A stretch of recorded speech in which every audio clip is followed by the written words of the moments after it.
Alamin ang latest weather update ngayon dito sa Sir Aris Official Weather News Today. Kaninang alas 3, yung low pressure area na minomonitor natin ay huling namataan sa layong 1,395 kilometers silangan ng southeastern Luzon. Sa kasalukuyan po ay nasa labas pa ito ng ating area of responsibility at posible po itong pumasok ng PAR by this afternoon or evening. And also mataas din po yung chance nito na ma-develop at maging isang ganap na bagyo within the next 24 hours.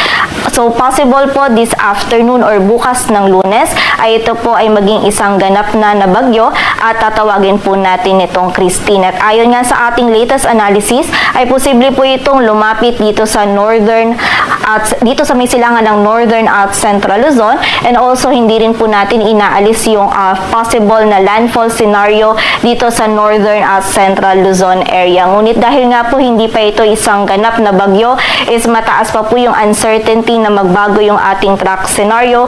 So patuloy pa rin po tayong mag-antabay sa updates na ipapalabas ng Pag-asa. At sa kasalukuyan po, itong LPA na minomonitor natin sa labas ng PAR is wala pong direct effect sa anumang bahagi ng ating bansa. Ngunit yung trough or extension nito is nakaka-apekto na po dito sa may silangan ng northern at central Luzon, kung saan magdudulot po ito ng mataas na tsansa ng mga pag-ulan dito sa ilang bahagi ng northern at central Luzon area. So pag-iingat po para sa ating mga kababayan dyan sa posibilidad ng mga pagbaha at pagguho ng lupa. And also, ayon din po sa ating latest analysis, bukas po ng Lunes and by Tuesday, posible po yung trough or yung outer rain bands nitong weather disturbance na ito is magdulot naman ng mataas na tsansa ng mga pag-ulan dito sa silangan ng southern Luzon, maging sa malaking bahagi din po ng Visayas. And by Wednesday onwards naman, itong weather disturbance na ito is magdudulot po ng mataas na tsansa ng mga pag-ulan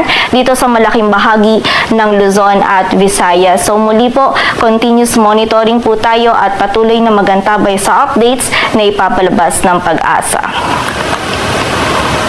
At para nga sa maging lagi ng panahon ngayong araw ng linggo, maulap na kalangitan at mga kalat-kalat na pag-ulan, pagkilat at pagkulog ang mararanasan dito sa bahagi ng Cagayan, Isabela, Aurora at Quezon. Dulot po yan ng trough ng LPA. So muli po, pag-iingat para sa ating mga kababayan sa posibilidad ng mga pagbaha at pagguho ng lupa. Samantala, dito sa Metro Manila, maging sa nalalabing bahagi naman ng Luzon, ay meron po tayong posibilidad pa rin ng mga isolated o yung mga biglaang pag-ulan, pagkilat at pagkulog. Dulot yan ng mga localized thunderstorms. Yung mga regional offices po natin ay nagpapalabas pa rin ng mga thunderstorm advisories or mga babala ukol sa mga pag-ulan nito.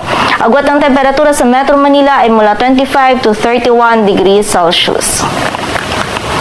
Samantala sa bahagi naman ng Visayas at Mindanao, maging dito sa area ng Palawan, ang bahagi po ng Palawan, lalong-lalo na yung southern part po nito, maging yung area din ng Zamboanga Peninsula, Barm, Sultan Kudarat at yung area din ng Sarangani, ngayong araw ay makakaranas pa rin po ng mataas na tsansa ng mga pag-ulan, pagkilat at pagkulog. Dulot po yan ng ITCZ. So muli po, pag-iingat pa rin sa posibilidad ng mga pagbaha at pagguho ng lupa. Samantala ngayong araw naman yung buong bahagi ng Visayas, maging yung nalalabing bahagi ng Mindanao is makakaranas po ng bahagyang maulap hanggang sa maulap na kalangitan.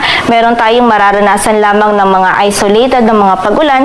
Dulot po yan ng mga localized thunderstorms. And during severe thunderstorms, posible pa rin po ito maging katamtaman hanggang sa mga malalakas na pag-ulan na maaari magdulot ng pagbaha at pagguho ng lupa. So pag-iingat pa rin po para sa ating mga kababayan. Agwat ang temperatura sa Cebu ay mula 26 to 33 degrees Celsius at sa Davao naman ay 25 to 34 degrees Celsius.